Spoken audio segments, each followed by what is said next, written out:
Bon, allez, je vous avoue que c'est pas une vidéo très facile à monter. Mais on a appris lors du dernier SmackDown que la WWE a fait une vague de licenciements. Alors oui, je sais, les vagues de licenciements chez WWE, ça ne date pas d'hier. Mais depuis que Triple H et TKO sont au pouvoir, on a quand même eu droit à des vagues de licenciements un peu plus light, de 2 à 3 catcheurs maximum, avec comme contexte un contrat qui n'est pas renouvelé. De plus, avec une WWE qui prospère de plus en plus, notamment avec son partenariat qu'elle a avec la TNA depuis un petit moment déjà, ou encore plus récemment l'achat de la AAA, on s'est dit voilà, peut-être que la WWE allait envoyer ses catcheurs faire un petit coucou dans d'autres fédérations afin de pouvoir prospérer, ou même la création d'autres programmes au sein même de la WWE, comme par exemple le retour de WWE Evolve. Et ben malgré tout ça, la WWE nous a fait une vague de licenciements comme on a l'habitude de voir depuis pas mal d'années maintenant. Et comme toutes les anciennes vagues de licenciements qu'on a connues à la WWE, des catcheurs du roster principal et de NXT ont fait leurs adieux.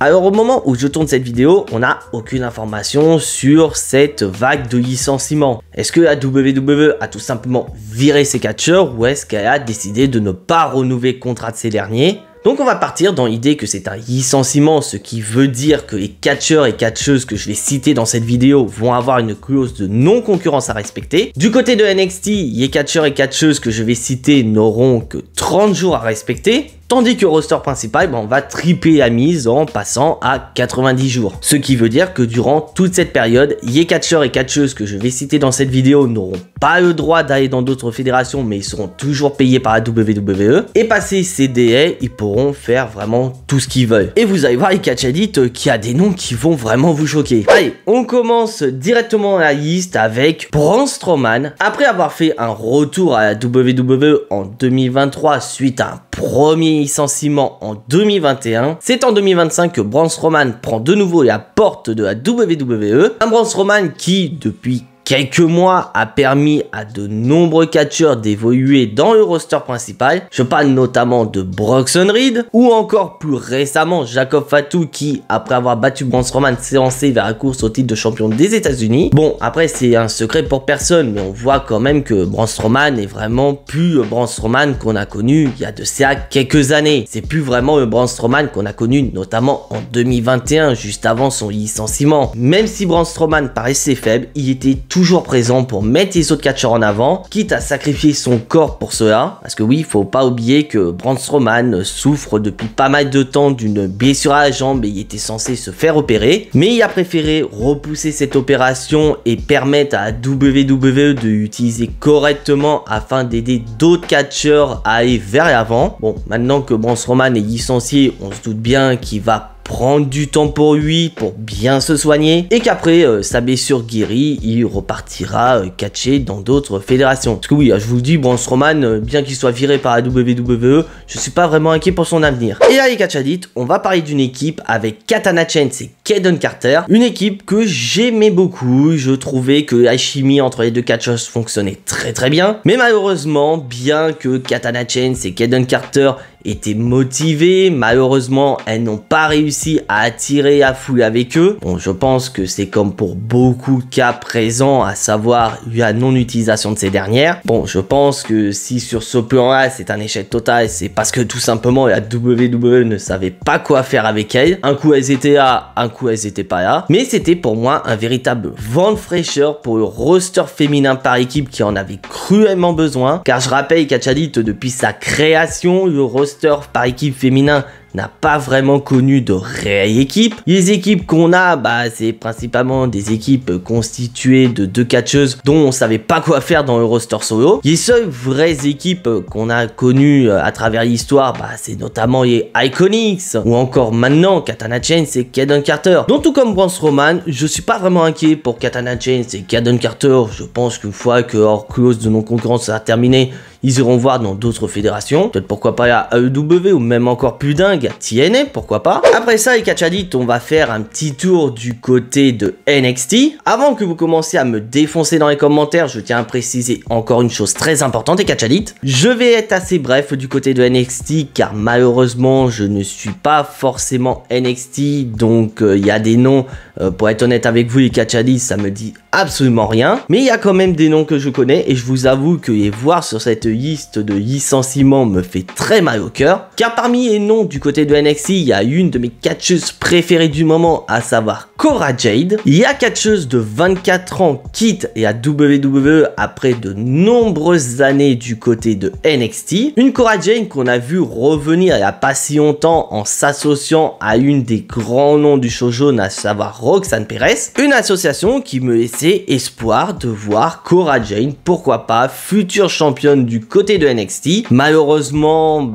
ça n'arrivera pas, même si c'est vrai que la WWE n'avait pas vraiment de programme avec Cora Jade, c'est pour ça qu'elle faisait la navette entre NXT et la TNA. Mais ça ne m'étonnerait pas que d'ici les prochaines années, on revoie Cora Jade à la WWE, car pour rappel, elle est toute jeune, elle n'a que 24 ans. La carrière de Cora Jade vient tout juste de démarrer, et je pense que en passant quelques années dans le circuit indépendant, Cora Jade va se développer, devenir encore meilleure qu'elle ne l'est déjà pour attirer à WWE vers elle, pour qu'au final elle fasse son retour et qu'elle puisse briller comme elle est censée briller. Autre nom qui m'a également étonné de voir dans cette liste de licenciements, c'est Gigi Doin. Gigi Doin qui a principalement été connu aux côtés de Mandy Rose au sein de Toxic Attraction, et ça me fait bizarre de voir Gigi Doin dans cette liste de licenciements quand on sait qu'il y a de ça quelques temps a été en course pour les titres par équipe de Liv Morgan et de Raquel Rodriguez. En plus, elle avait une association avec Shotzi que je trouvais plutôt cool. Et spoiler alert, et catch addicts, Shotzi fait également partie de cette vague de licenciements. Alors on peut dire, Shotzi, c'est un projet plus que raté chez WWE. Et tout comme Cora Jade, j'espère que Gigi Doin va pouvoir de nouveau briller dans le circuit indépendant. Je suis pas vraiment inquiet, et j'espère que tout comme Cora Jade, après avoir percé dans le circuit indépendant, elle fera un comeback à WWE. On a pu le voir il y a de ça quelques temps du côté de NXT avec la fin d'un clan suite au retour de Noam Dar. Parmi les membres de ce clan, il y a deux noms qu'on a connus, notamment dû à leur petit passage dans le roster principal. Alors qu'on pensait voir ces deux catcheuses évoluer soit en solo ou évoluer en équipe en passant dans le roster principal, et on a appris que Jakara Jackson figurait parmi les noms de cette vague de licenciements. Personnellement, je ne comprends pas pourquoi la WWE a mis Jakara Jackson dans cette vague de licenciement. Surtout que suite à son petit passage aux côtés de Lacey Jen dans la course au titre par équipe l'année dernière, j'avais grand espoir pour ces deux catcheuses, car pour moi, leur petit passage dans le roster principal était une véritable réussite, et ça laissait que du bon dans le futur pour les deux catcheuses. Malheureusement, la seule qui risquerait pourquoi pas de briller, c'est Lacey Jen. Maintenant, reste à savoir que fera Jakara Jackson. Est-ce qu'elle va continuer sa carrière de catcheuse ou elle va bifurquer sur autre chose? Ça, on verra ça dans le futur. Et là, on va passer sur un clan où vraiment ça me fait mal au cœur, parce que c'est un clan qui est plus ou moins les restes de NXT UK. Je parle bien évidemment du clan Gaius. Les deux frères Kofi, Mark et Joe Kofi, accompagnés de Wolfgang, tirent leur révérence à la WWE. Un clan Gaius que j'ai bien aimé du côté de NXT UK. Et tout comme beaucoup de catcheurs au moment de la fermeture de NXT UK, les trois catcheurs sont partis du côté de NXT. J'ai d'ailleurs adoré leur rivalité avec les Creed Brothers. J'avais vraiment espoir de voir Joe Kofi, Mark Kofi et Wolfgang évoluer dans le roster principal. Malheureusement, ce sera pas vraiment le cas, mais j'espère pourquoi pas y voir évoluer dans le circuit indépendant et plus précisément dans le circuit européen. Oui, pour rappel, les trois catcheurs sont européens et ça ne m'étonnerait pas de les voir pas très loin de chez nous, plus précisément en Belgique, du côté de la BZW. Bon, maintenant les catch addicts, on va refermer cette page NXT. Alors oui, c'est vrai, j'ai pas cité les autres noms qui ont été licenciés par la WWE, je m'en excuse, mais comme je vous ai dit avant de parler du cas de NXT, je ne suis pas suffisamment le produit pour parler des autres noms qui ont été licenciés, mais je vous mets quand même leur nom en description parce que vous êtes quand même en droit de savoir qui a été libéré par la WWE. Et maintenant, passons au roster principal avec un nom où franchement je me dis WWE, pourquoi vous avez mis autant de temps à la virer? C'est Shayna Baszler. Alors attention les catch addicts, Shayna Baszler, c'était une de mes catcheuses préférées à une certaine époque, notamment en 2019 où elle a été pour moi une championne incroyable du côté de NXT. C'était une véritable machine et on se posait tous la question qui était capable de la battre. On se souviendra notamment du match triple menace qu'on a eu au Survivor Series avec Bayley et Becky Lynch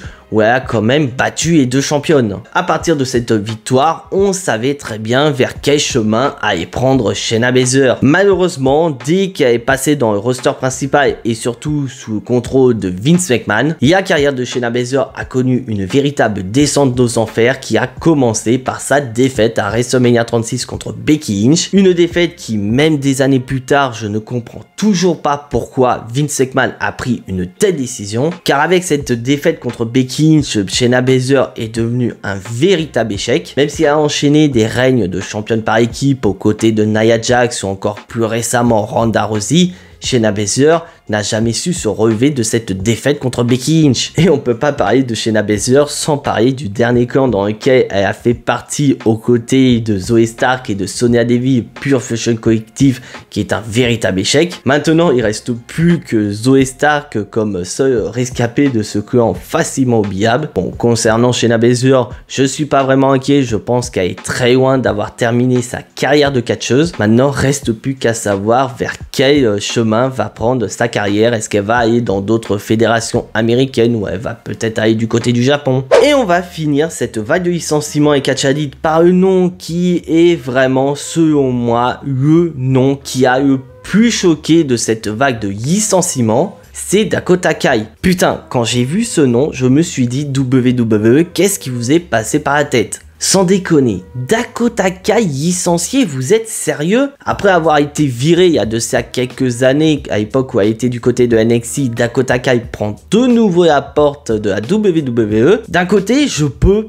peut-être comprendre, je dis bien je peux peut-être comprendre, que suite à de nombreuses blessures récentes, la WWE n'avait pas envie de conserver Dakota Kai. Mais je suis désolé, à chaque fois qu'elle est revenue, Dakota Kai, elle nous a fait des combats totalement zinzin. Je me souviens encore de son retour l'année dernière où elle a tourné heel sur Bayley alors que beaucoup de gens pensaient qu'elle allait rejoindre son ancien ami de Damage Control pour affronter la Damage Control version japonaise. Et surtout quand les titres féminins secondaires, à savoir le titre intercontinental et titre de championne des États-Unis ont été créés, j'avais vraiment bon espoir pour Dakota Kai. Quand le tournoi pour désigner la première championne intercontinentale a vu le jour, clairement Dakota Kai faisait partie de mes favorites. Ça m'aurait pas du tout dérangé, bien au contraire, de avoir battre Lyra Valkyria en finale pour devenir la première championne intercontinentale de l'histoire. Et je pense que ça aurait été amplement mérité pour Dakota Kai. Car je pense que Dakota Kai n'a pas vraiment eu le temps de montrer ce dont elle est réellement capable à la WWE. Et à cause notamment aux nombreuses blessures que j'ai citées précédemment.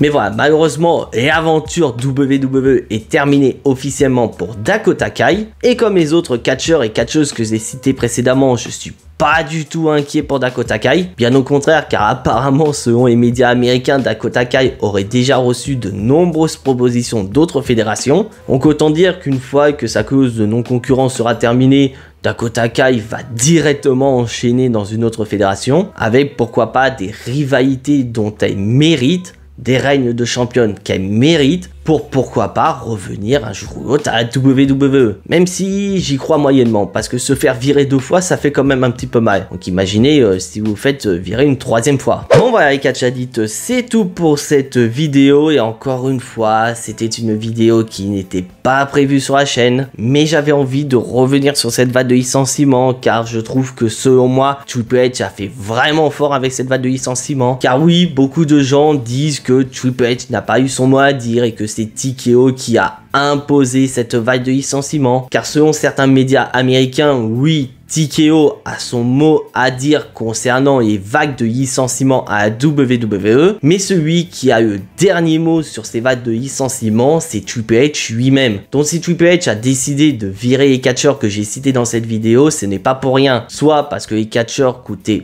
beaucoup trop cher par rapport à ce qu'ils faisaient, notamment Braun Strowman apparemment, ce qui me fait un peu chier parce que quand tu te dis que Braun Strowman coûte cher, mais au moins il met les gens en avant alors qu'on a quand même un certain Homos qu'on n'a pas vu depuis de nombreux mois qui continue à être payé par la WWE, ou encore du côté des femmes avec le renvoi de Dakota Kai qui me fait très mal au cœur alors qu'on a des catcheuses qui sont pas du tout utilisées comme par exemple Bifab du côté de SmackDown. Ou est-ce que parce que Triple H ne savait pas quoi faire avec ses catcheurs au niveau du booking et il a donc décidé de les renvoyer pour que ces derniers puissent prospérer dans d'autres fédérations? Parce que oui, faut pas oublier que ces vagues de licenciement entraînent bien évidemment des économies du côté de la WWE. Des économies qui font plaisir aux actionnaires de TKO. Donc voilà, on ne saura jamais pourquoi Triple H a pris de telles décisions. Mais je vous avoue que par rapport à certains noms, Triple H a fait de la merde. Maintenant, c'est à vous les catch addicts. Dites-moi dans les commentaires ce que vous pensez de cette vague de licenciement. Est-ce que tout comme moi, il y a des noms où vous vous en foutez royalement et il y a des noms où vous êtes vraiment scandalisé? Concernant la prochaine vidéo les catch addicts, on se retrouvera pour le Jimbo No Stick de Backlash, parce que oui, Backlash